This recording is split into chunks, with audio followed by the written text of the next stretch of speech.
Welcome to AG English by Eddie Singh. And before we start today's assignment, let me wish you a very happy and prosperous New Year 2019 to all my AG English viewers and my friends and all the people of our country and abroad. Well, children, Prince, Yes. you will ask today, sir, what are you going to do today? What are you going to do today? Yeah, today I'm going to do some special assignment, particularly literary devices for plus 9 and 10. You know what happens? That generally question comes, 1 or 2 marks from poems or even from fictions. Some lines are given and then you will be asked to name the poetic device. Well, Ritik, what will be asked? To name the poetic device. Yes, Prince. What will be asked from the poem? 1 or 2 questions, at least 2 or 3 marks questions may be asked from the poems of your textbook. That a line will be given in the extract and you'll be asked to name the poetic device or literary device. What is it called? Literary device. Then you ask, sir, what do you mean by literary device? Ask.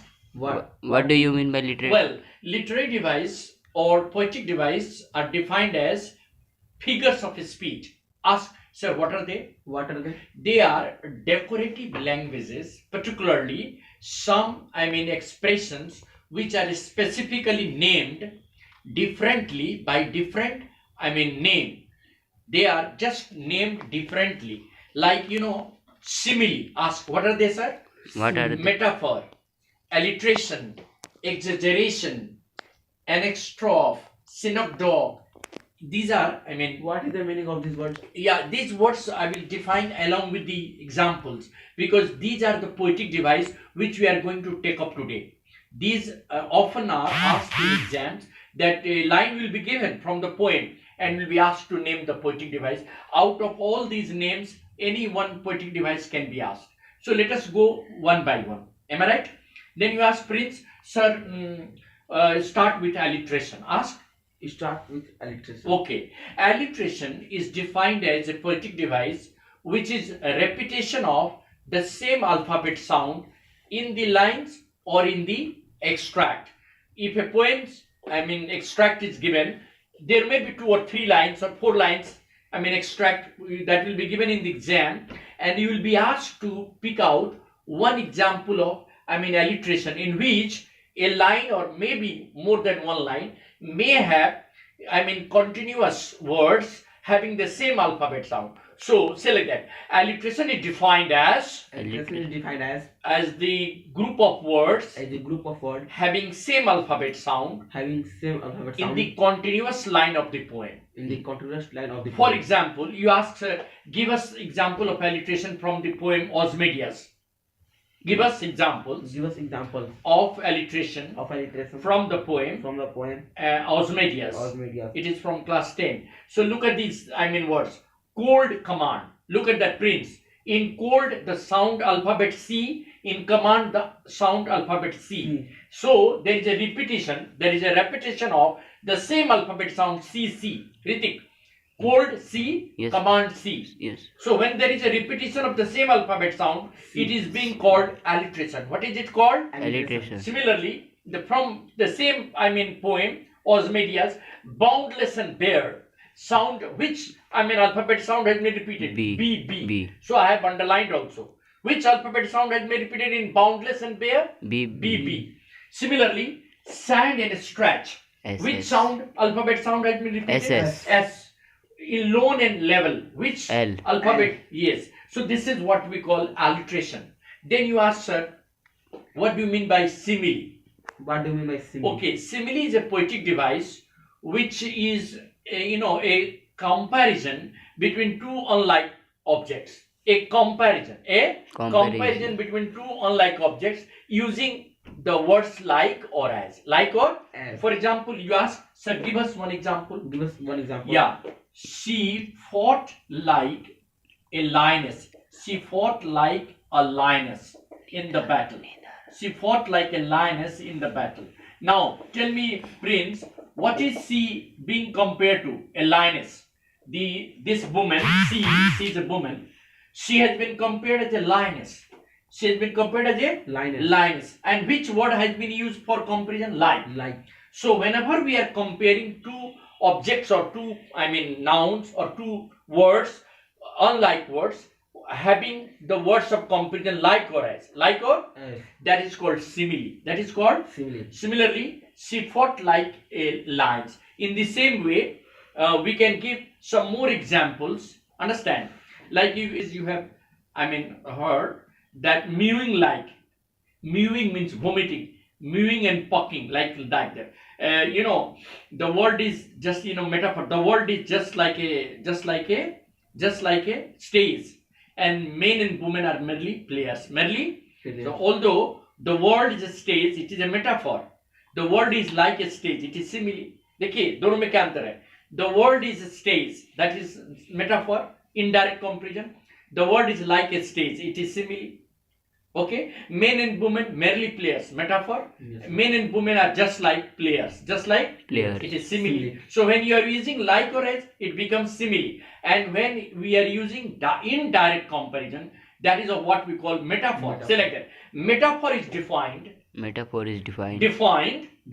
as an implied simile. It is called simile. An implied, IMPLIED, implied simile. Metaphor is defined as an implied simile. Ask, sir, what do you mean by implied simile? What do you mean by implied simile? Indirect comparison.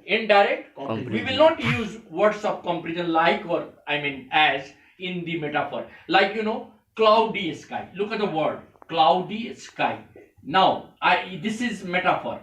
Okay, in the 7 ages, you must have heard in class 9 that world is like a stage, it is metaphor.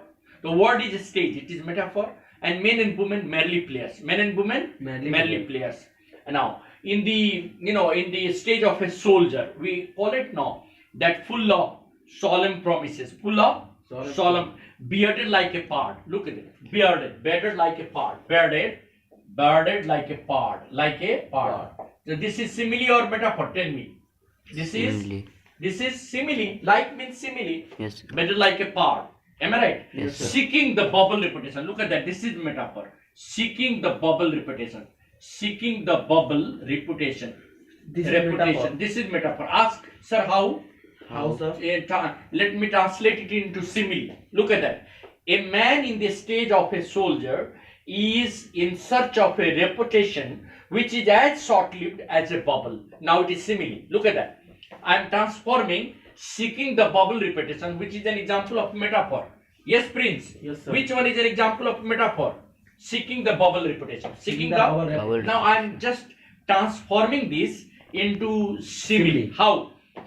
A man in the stage of a soldier is in search of a reputation which is as short-lived as a bubble. Now I have transformed it into simile. Seeking the bubble reputation is metaphor.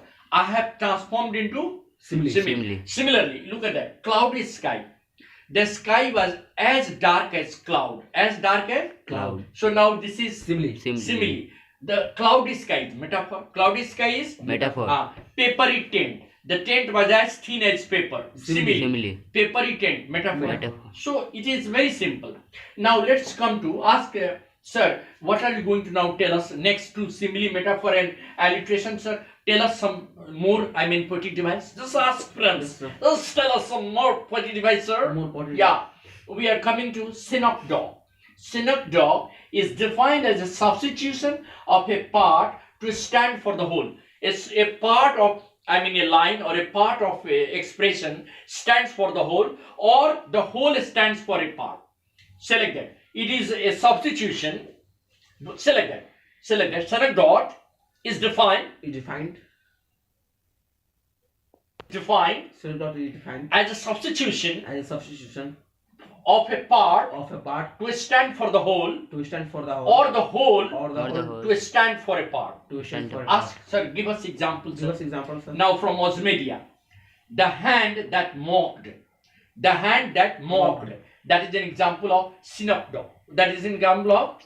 Yeah. Here the small one, the hand that mocked, stands for the whole expression. The hand, whose hand? The artist hand, the sculptor hand, that mocked the behavior of Osmedia. Behavior of Osmedia. whose hand is being referred here? Artist The hand. artist hand that mocked behavior of Osmedia.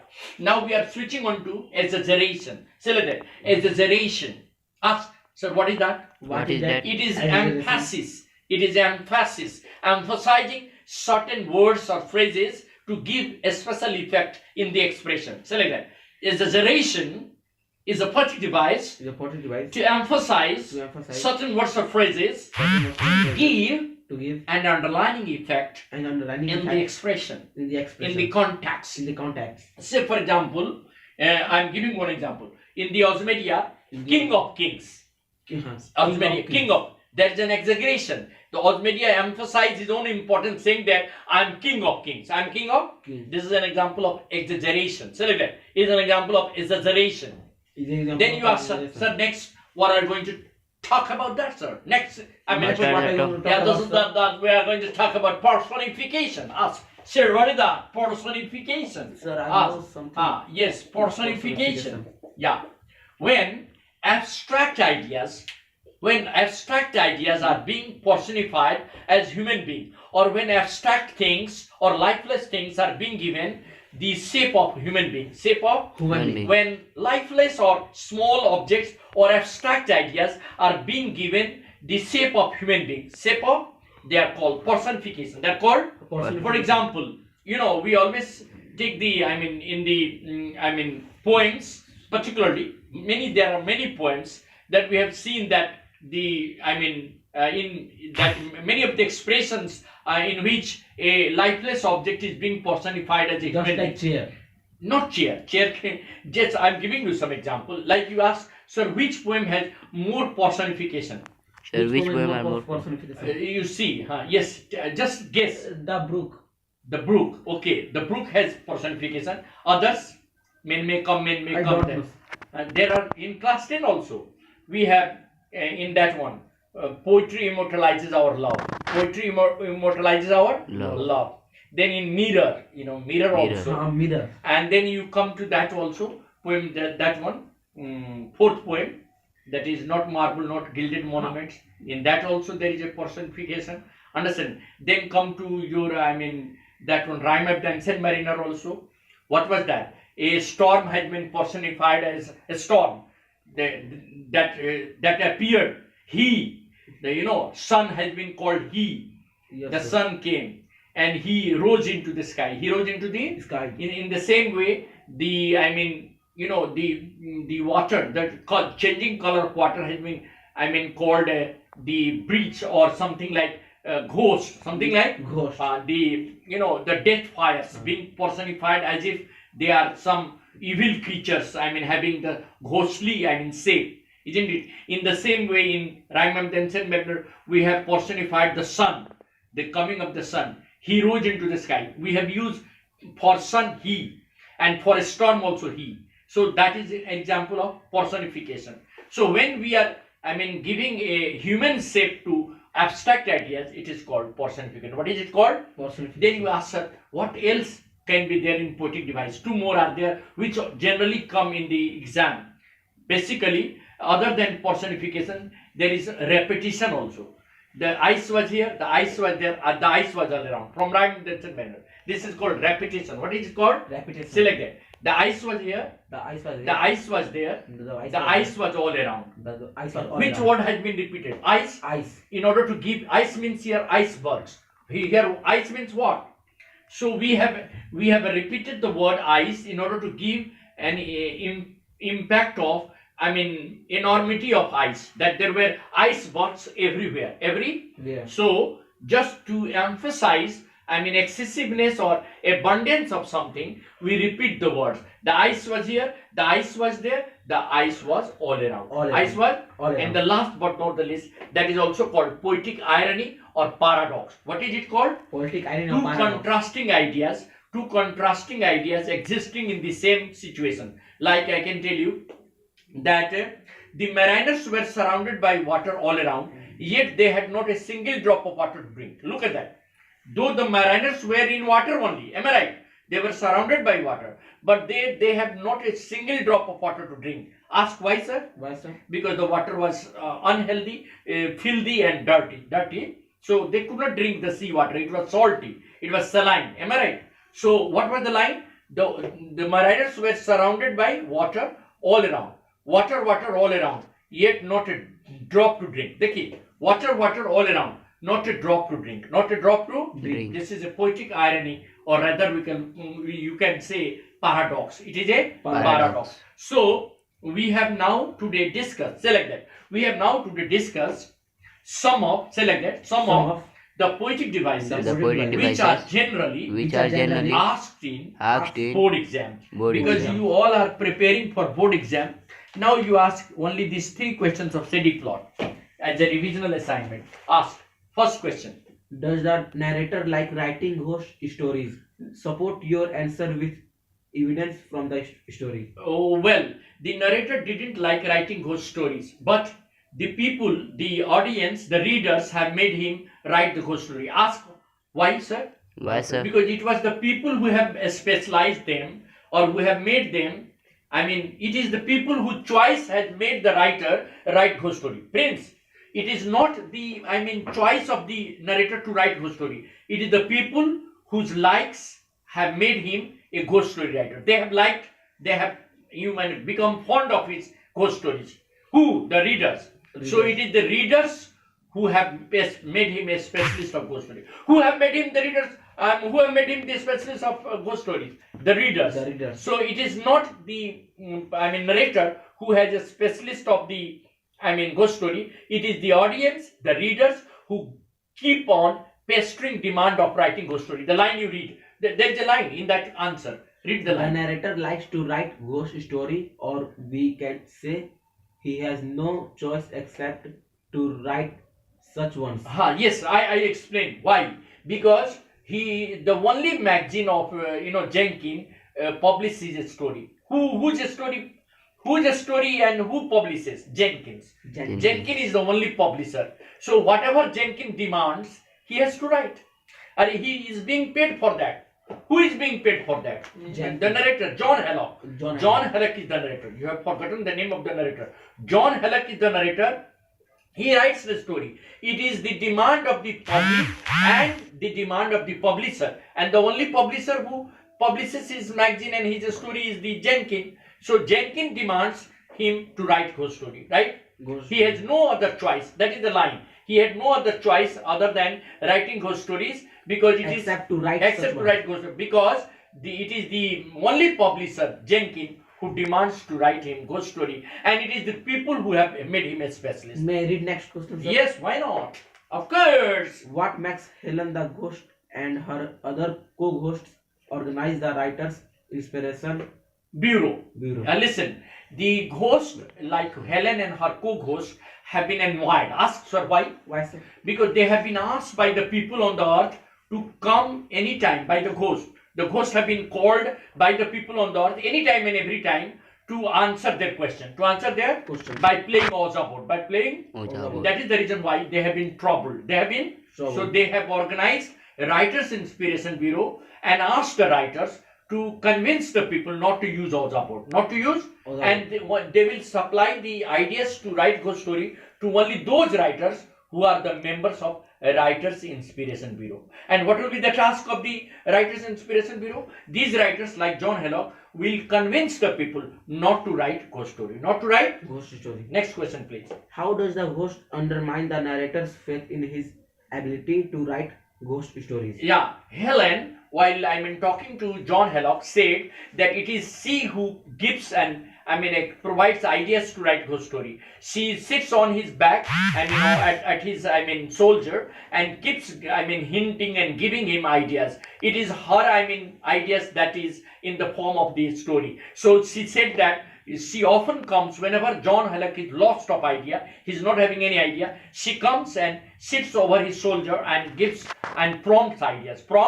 So that is the reason why she said that she undermines his ability by saying that it is not the John Hallock who writes the ghost story by himself. It is the ideas given by Helen that makes a plot of the ghost story. Plot of the Ghost story. and the last question of the day. What did the ghost want John to do?